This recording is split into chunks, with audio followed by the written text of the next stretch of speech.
Okay, this is the second video to do with the body, and as I said previously, I'm going to put in the armholes and actually shell out this area as well. Now, it doesn't matter which sequence I do that in.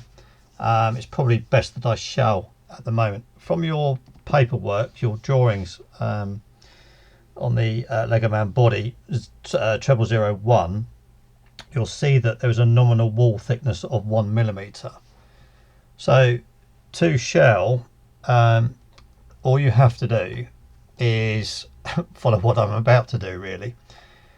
In your features menu, there is a small icon there that says shell, and it's to hollow out parts.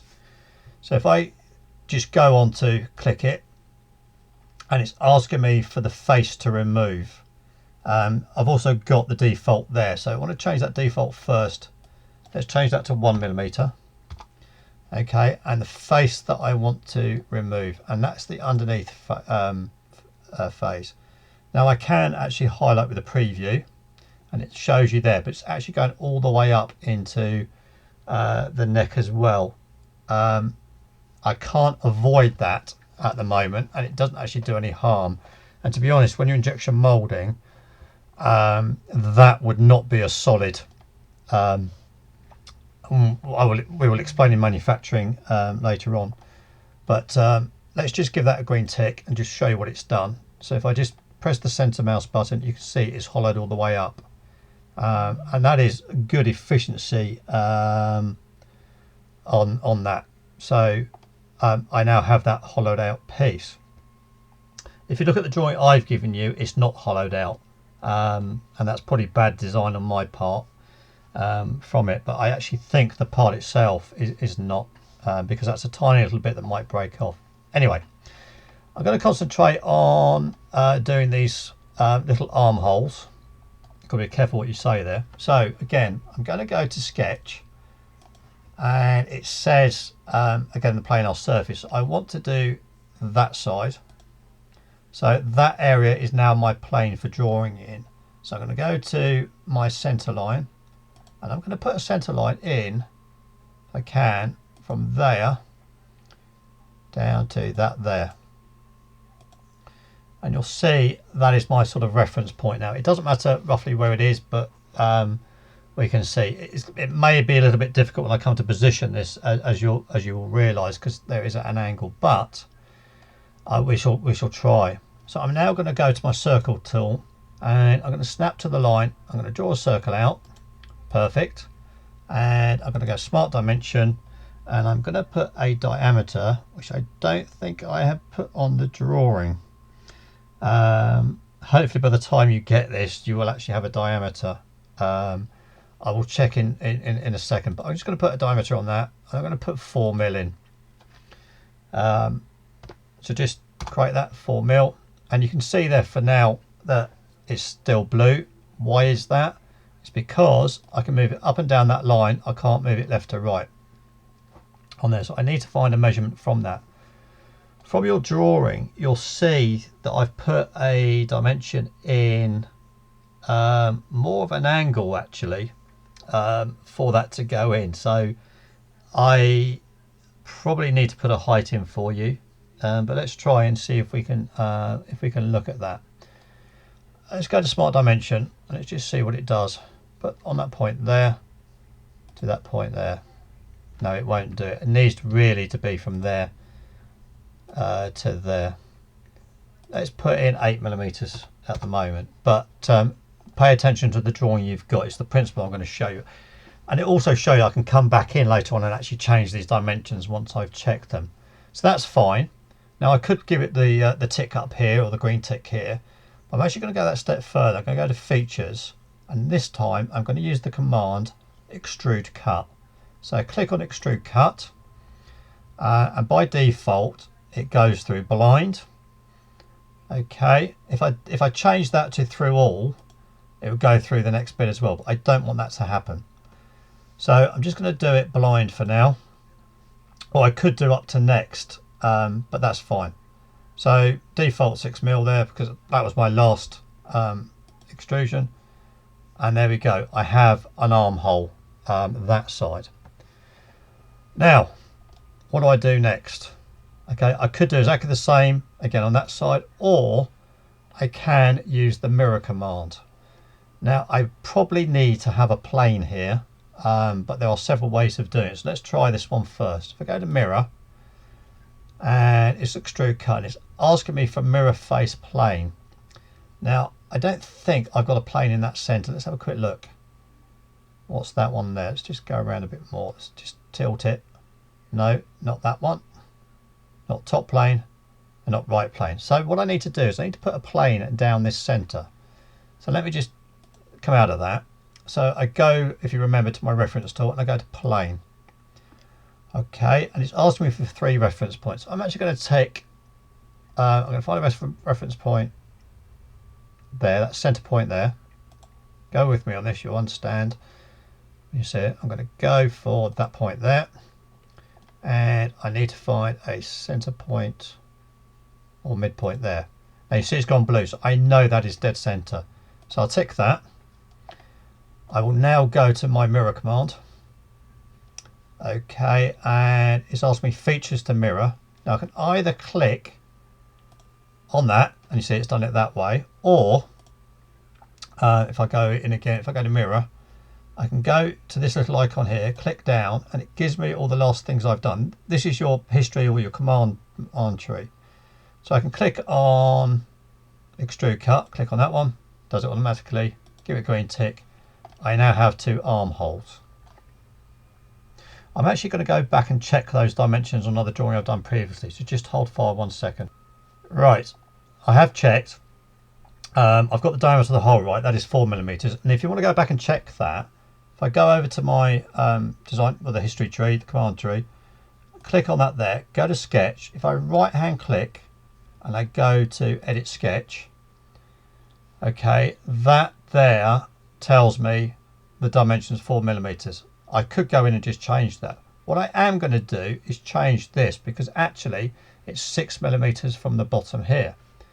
So technically, actually, if I know that's 1 up, it's 7, but it's not actually. Let's just see. So if I just delete that, okay, notice it goes blue. Go to my smart dimensions, and I go from that point to that point. Okay, and I now change that to 6. That doesn't work either, does it? That's far too low for what I require. So I'm going to put that at 8, because I may have got that wrong. Or have I got it right? Hold fire and I'll get... I was actually reading upside down. It's actually 9. Now another thing, if you want to change between drawings that I'm just going to do, this is the drawing I did ages ago. So I'm just going to go to Control and use the Tab key. It's not going to let me, is it? Okay, Tab key. Now you can see I get all my other ones up. So I just want to tab through all the time onto that, and it goes back to the drawing we're on. So that's the one with 6. I need to change that to 9. Okay, and that's a far better position. Give it a green tick, and you'll notice that the other side has moved as well. Now, I would say that the radius on there is 0.25 on the outside, and you need that for the lead in. If it's wrong, we can change it later. So I'm just going to go to fillet, and my default fillet 0.25 from previous one. I'm just going to select that outside part and this inside part as well, and there we go. I've got my armholes in. Now if you look at the drawing, you'll see some sort of squiggly line in the bottom. If I just quickly shift to my original drawing, so it's Control and Tab, and bringing this one up. Okay, that's Arthur barking in the background. You can see that's the sort of same position. I'm just going to come out of that, and this might confuse you, but this is another drawing. This is not the one you're doing. I'm going to take my little bar on the history tree, draw it down, and you'll see when I've done it, I've actually got the head on there already, which is the next stage. I've got these funny things in here, so we're now going to draw those in, and if you notice, there is a part there that we've got to do something clever with, and it might take another video, but we'll see, because we're already just coming up to 10 minutes already. So let's go back to my original drawing, which is that one there, part 1. And by the way, you should save these. I haven't saved this yet, so very naughty of me. So I want to work on this face here. So I'm going to press the space bar, click on that face there, and there I've got now room to do everything that I need to do. So you'll see those little bumps there, and they'll come clear as we do it. So let's go to sketch. I'm going to draw on that face there, and I'm going to do my little rectangle tool again. It's going to let me do it. Yes, I've got it now. So I'm going to pick up on that bottom line there. If I want to make sure on here, I'm going to pull up and along. Okay, and I'm going to do the same again. Pick up and along. Now, do you remember me using the center line? So I'm going to go to center line, and I'm going to draw a line from that point there down to there. It doesn't matter where it goes. Okay, because I'm going to make these all symmetrical. So remember, hold the shift key down, hold that one there, then the center line. It's very important you do this in sequence on there, and they're going to hit the it's not going to let me. Why is that not going to let me? This is the thing about SolidWorks. Let's do the point, that, and that. There we go, symmetry. So those two are actually equal distance apart. So now I can go and actually measure up. So I go to Smart Dimension, and if I measure that one, that is, according to the drawing, is 1.6 from the underside. So let's do it that way. Let's just delete that. So just click on it, press the delete button. Let's go back to my dimension and go from there to the top side of that there. You'll notice on your drawing there's two lines, but that will come clear in a minute. I wasn't far off, 1.4. Let's go 1.6. Okay, and I know from that edge I am 3.65. So from there to that gap there. Okay, again not far off, 3.65. Okay, and I know that the width of this, I'll just do this, is from there to there, is, oh, not too bad, 4.25. Okay, now that's fine, but you notice nothing's happened over here. So what I can do, just press the escape bar, because that is defined now. If I go to this one, I could actually just mirror that over. But I just want to show you something else.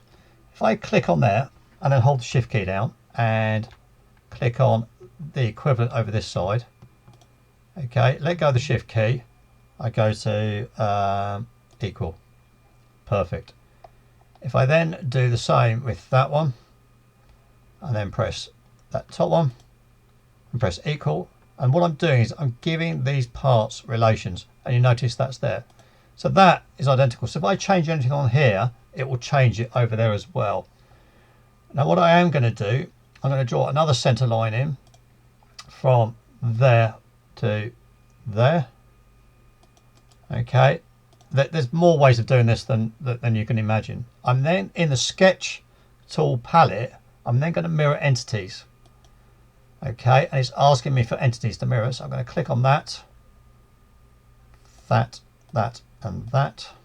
You could pull a window over these. Okay. I'm going to go mirror about. I'm going to use that center line. Oh, I don't like it. Hold on. Forget that. Let's delete that one. Mirror about. There we go. Up there. Give that a green tick. I can now go into my features tree and go to extrude boss base. Okay. And if I go selected contours, nothing there. Just do that, that, that, and that.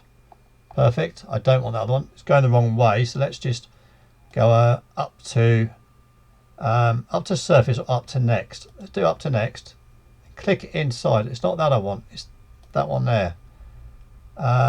Let's just go up to surface. Let's just click a surface. There we go. Up to surface.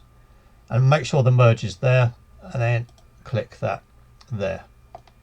Okay. That's 14 minutes into the video. Now what is interesting, that's a little bit of an optical illusion, but it is straight up. on there, but there we go. So I'll get back to you in a second and we'll do the little swirly bits. Okay, now I'm going to try and put the swirly bits in. So press the space bar, and I'm going to draw on this face because I know everything is sort of ground level. So let's go to sketch. Okay, and I'm going to do it on that plane. I'm going to put another center line in. Or they call it construction line. You might get confused otherwise. Okay, I can do that one side because I'm going to actually mirror this over, but I'm going to do another center line from there to the end point there. Now